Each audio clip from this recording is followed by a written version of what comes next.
നമസ്കാരം. മലയാളി വാർത്തയിലേക്ക് സ്വാഗതം. 2026 ആദ്യ സൂര്യഗ്രഹണം ഫെബ്രുവരി 17-ന്. ചന്ദ്രൻ സൂര്യന്റെ മധ്യഭാഗത്തെ മറയ്ക്കുകയും സൂര്യന്റെ വശങ്ങൾ ചുവന്ന ഓറഞ്ച് നിറത്തിൽ ഒരു മോതിരം പോലെ ദൃശ്യമാവുകയും ചെയ്യുന്ന ആനുലാർ അഥവാ അഗ്നിവലയ സൂര്യഗ്രഹണമായിരിക്കും ഇത്. ഈ പ്രതിഭാസത്തിനിടെ സൂര്യന്റെ 96% ചന്ദ്രനാൽ മറയ്ക്കപ്പെടും.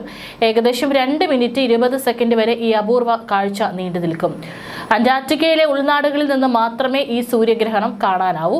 അതുകൊണ്ട് തന്നെ ഫെബ്രുവരി 17 ഗ്രഹണം വളരെ കുറച്ച് ആളുകൾക്ക് മാത്രമേ നേരിട്ട് കാണാൻ സാധിക്കൂ. എന്നാൽ അടുത്ത 2 വർഷത്തിനിടെ കൃത്യമായി പറഞ്ഞാൽ 708 ദിവസത്തിനുള്ളിൽ നടക്കാനിരിക്കുന്ന 3 സൂര്യഗ്രഹണ പരമ്പരയിലെ ആദ്യത്തേതാണിത്. അടുത്ത സൂര്യഗ്രഹണം അടുത്ത വർഷം ഫെബ്രുവരി 6-ന് നടക്കും. ചിലി, അർജന്റീന തുടങ്ങിയ ദക്ഷിണ അമേരിക്കൻ രാജ്യങ്ങളിലും പശ്ചിമ ആഫ്രിക്കയിലുമാണ് ഇത് ദൃശ്യമാകുക. മൂന്നാമത്തെ ഗ്രഹണം 2028 ജാനുവരി 26-ന് നടക്കും. 10 മിനിറ്റ് 27 സെക്കൻഡ് നീണ്ടു നിൽക്കുന്ന ഇത് ഗാലാപാഗോസ് ദ്വീപുകൾ, ഇക്വഡോർ, ബ്രസീൽ എന്നിവിടങ്ങളിൽ ദൃശ്യമാവുകയും സ്പെയിനിൽ സൂര്യാസ്തമയത്തോടെ അവസാനിക്കുകയും ചെയ്യും. സൂര്യനും ഭൂമിക്കുമിടയിലൂടെ ചന്ദ്രൻ കടന്നു പോകുമ്പോഴാണ് സൂര്യഗ്രഹണം സംഭവിക്കുന്നത്. ഭൂമി, ചന്ദ്രൻ, സൂര്യൻ എന്നിവ നേർരേഖയിൽ വരുന്ന പ്രതിഭാസം പൂർണ്ണ സൂര്യഗ്രഹണ സമയത്ത് ചന്ദ്രൻ പൂർണ്ണമായും സൂര്യനെ മറയ്ക്കുകയും ഭൂമിയിൽ ചന്ദ്രന്റെ നിഴൽ വീണ് വെളിച്ചം മറയുകയും ചെയ്യാറുണ്ട്. സൂര്യഗ്രഹണത്തിനിടെ ചന്ദ്രനും ഭൂമിയും തമ്മിലുള്ള അകലം വർദ്ധിക്കുമ്പോഴാണ് അഗ്നിവലയ സൂര്യഗ്രഹണം സംഭവിക്കുന്നത്. ചന്ദ്രൻ അകലത്തിലാകുമ്പോൾ ഭൂമിയിൽ നിന്ന് നോക്കുമ്പോൾ അത് സൂര്യനേക്കാൾ ചെറുതായി കാണപ്പെടും.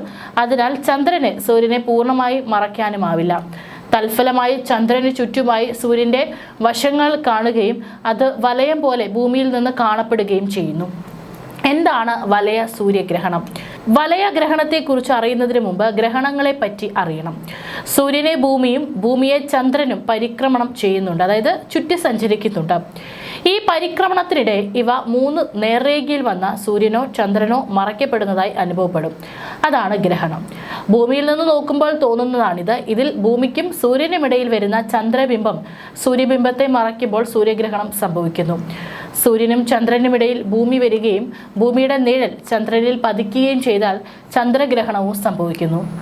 അതേസമയം നമ്മുടെ കാഴ്ചയിൽ ഒരു വസ്തുവിന്റെ വലിപ്പം അതിന്റെ യഥാർത്ഥ വലിപ്പത്തെയും ആ വസ്തുവിലേക്കുള്ള ദൂരത്തെയും ആശ്രയിച്ചിരിക്കും. അതായത് അകലം കൂടുന്തോറും വസ്തുക്കളുടെ ആപേക്ഷിക വലിപ്പം കുറഞ്ഞു വരും. ഇത് സൂര്യന്റെയും ചന്ദ്രന്റെയും കാര്യത്തിലും സംഭവിക്കുന്നുണ്ട്. ചന്ദ്രന്റെ വ്യാസം 3474 കിലോമീറ്റർ ആണെങ്കിലും ഭൂമിയിൽ നിന്നും ശരാശരി ദൂരം 3,84,400 കിലോമീറ്റർ അകലെ സ്ഥിതി ചെയ്യുന്നതിനാൽ ചന്ദ്രനെ നമ്മൾ തീരെ ചെറിയ ഒരു വസ്തുവായാണ് കാണുന്നത്. അതേസമയം ചന്ദ്രനേക്കാൾ പല മടങ്ങ്, കൃത്യമായി പറഞ്ഞാൽ ഏകദേശം 14 ലക്ഷം കിലോമീറ്റർ വ്യാസമുള്ള ഭീമാകാരമായ ഒരു ഗോളമാണ് സൂര്യൻ.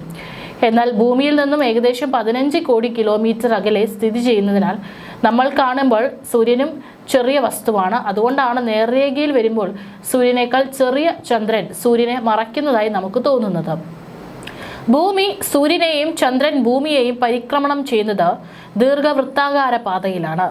അതിനാൽ ചില സമയങ്ങളിൽ ഭൂമിയും ചന്ദ്രനുമായുള്ള അകലം കൂടുതലായിരിക്കുകയും ഈ സമയം നമ്മൾ സാധാരണ കാണുന്നതിനേക്കാൾ ചെറുതായിരിക്കും ചന്ദ്രൻ. ഈ അവസരത്തിൽ സൂര്യഗ്രഹണം നടക്കുമ്പോൾ സൂര്യനെ പൂർണ്ണമായും മറയ്ക്കാനുള്ള ആപേക്ഷിക വലിപ്പം ചന്ദ്രൻ ഉണ്ടാകില്ല. ഇതോടെ ചന്ദ്രനാൽ മറയ്ക്കപ്പെടാത്ത സൂര്യബിംബത്തിന്റെ പുറം ഭാഗം ഒരു വലയം പോലെ നമുക്ക് കാണാൻ സാധിക്കും. ഇതാണ് വലയ സൂര്യഗ്രഹണം.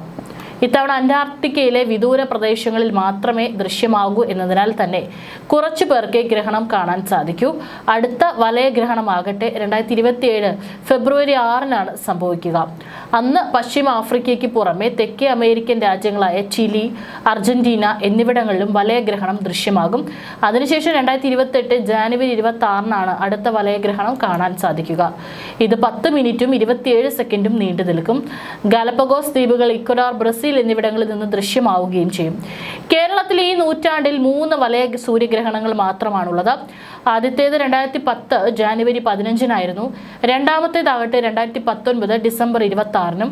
ഈ നൂറ്റാണ്ടിൽ അവസാനത്തെ വലയഗ്രഹണം 2031 മെയ് 21-നായിരിക്കും നടക്കുക.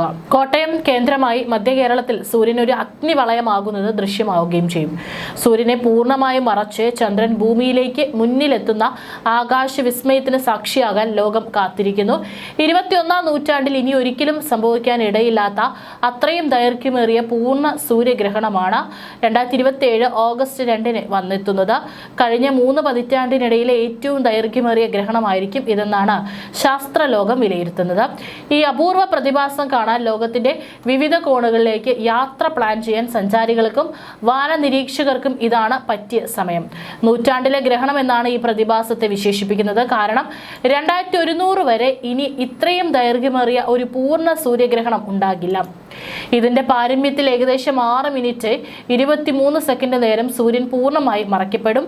ഭൂമിയിൽ സംഭവിക്കാൻ സാധ്യതയുള്ള പരമാവധി ദൈർഘ്യത്തിന് തൊട്ടടുത്താണ് ഈ സമയം എന്നത് ഇതിന്റെ അപൂർവത വർദ്ധിപ്പിക്കുന്നു. താരതമ്യത്തിന് 2024 ഏപ്രിൽ നടന്ന പൂർണ്ണ സൂര്യഗ്രഹണത്തിന്റെ പരമാവധി ദൈർഘ്യം 4 മിനിറ്റ് 28 സെക്കൻഡ് മാത്രമായിരുന്നു. സൂര്യന്റെ തിളങ്ങുന്ന ബാഹ്യ വലയമായ കൊറോണ സുരക്ഷിത ഉപകരണങ്ങൾ ഉപയോഗിച്ച് വ്യക്തമായി കാണാൻ ഈ സമയം ധാരാളമാണ്. ചന്ദ്രൻ സൂര്യനും ഭൂമിക്കിടയിൽ വരികയും സൂര്യനെ പൂർണ്ണമായി മറയ്ക്കുകയും ചെയ്യുമ്പോഴാണ് പൂർണ്ണ സൂര്യഗ്രഹണം ഉണ്ടാകുന്നത്. ഇത് പകൽ സമയത്തെ അല്പനേരത്തേക്ക് കൂരിരുട്ടിലാക്കും. സൂര്യൻ ചന്ദ്രനേക്കാൾ 400 മടങ്ങ് വലുതാണ്, എന്നാൽ അത് ചന്ദ്രനേക്കാൾ 400 മടങ്ങ് അകലെയുമാണ്. അതിനാൽ ഭൂമിയിൽ നിന്ന് നോക്കുമ്പോൾ രണ്ടും ഒരേ വലിപ്പത്തിൽ ആകാശത്ത് കാണപ്പെടുന്നു. 2027 ഗ്രഹണത്തിന് ഇത്രയും ദൈർഘ്യം ലഭിക്കാൻ കാരണം തികച്ചും കൃത്യമായ ഒരു കോസ്മിക് അലൈൻമെന്റ് ചന്ദ്രൻ പെരിജിയിൽ, ചന്ദ്രൻ ഭൂമിയുടെ ഏറ്റവും അടുത്ത് നിൽക്കുന്ന സമയമാണിത്. അതിനാൽ ചന്ദ്രൻ സാധാരണയിലും വലുതായി കാണപ്പെടും. സൂര്യൻ അപ്പിലീനിയനിൽ സൂര്യൻ ഭൂമിയിൽ നിന്ന് ഏറ്റവും അകലെയായിരിക്കും. അതിനാൽ സൂര്യൻ സാധാരണയിലും അല്പം ചെറുതായി കാണപ്പെടും. വലുതായി കാണപ്പെടുന്ന ചന്ദ്രൻ ചെറുതായി കാണപ്പെടുന്ന സൂര്യനെ കൂടുതൽ സമയം മറച്ചു പിടിക്കാൻ സഹായിക്കുന്നതാണ് ഈ നൂറ്റാണ്ടിലെ ഗ്രഹണത്തിന് പിന്നിലെ ശാസ്ത്രം. Spain, Morocco, Algeria, Tunisia, Libya, Egypt, Saudi Arabia, Yemen, Somalia തുടങ്ങിയ രാജ്യങ്ങളിലൂടെയാണ് ഗ്രഹണത്തിന്റെ പാത കടന്നു പോകുന്നത്. ഈജിപ്തിലെ പിരമിഡുകൾക്ക് മുകളിൽ വരെ ഈ ഗ്രഹണം ദൃശ്യമാകുമെന്നത് ഇതിന്റെ മാറ്റുകൂട്ടുന്നു. പക്ഷേ ഈ അപൂർവ ആകാശ വിസ്മയം പൂർണ്ണ രൂപത്തിൽ കാണാനുള്ള ഭാഗ്യം ഇത്തവണ ഇന്ത്യക്കാർക്കുണ്ടാകാനിടയില്ല. ഗ്രഹണത്തിന്റെ പാത കടന്നു പോകുന്നത് സ്പെയിൻ, വടക്കൻ ആഫ്രിക്ക, അറേബ്യൻ പെനിൻസുല എന്നിവിടങ്ങളിലൂടെയാണ്. എങ്കിലും നിരാശപ്പെടേണ്ട, ഇന്ത്യയുടെ മിക്ക ഭാഗങ്ങളിലും ഇതൊരു ഭാഗിക സൂര്യഗ്രഹണമായി ദൃശ്യമാകും. സൂര്യന്റെ ഒരു ചെറിയ ഭാഗം മാത്രം കറുത്ത വൃത്തം പോലെ മറയ്ക്കപ്പെടുന്ന കാഴ്ചയാകും നമുക്ക് കാണാൻ സാധിക്കുക.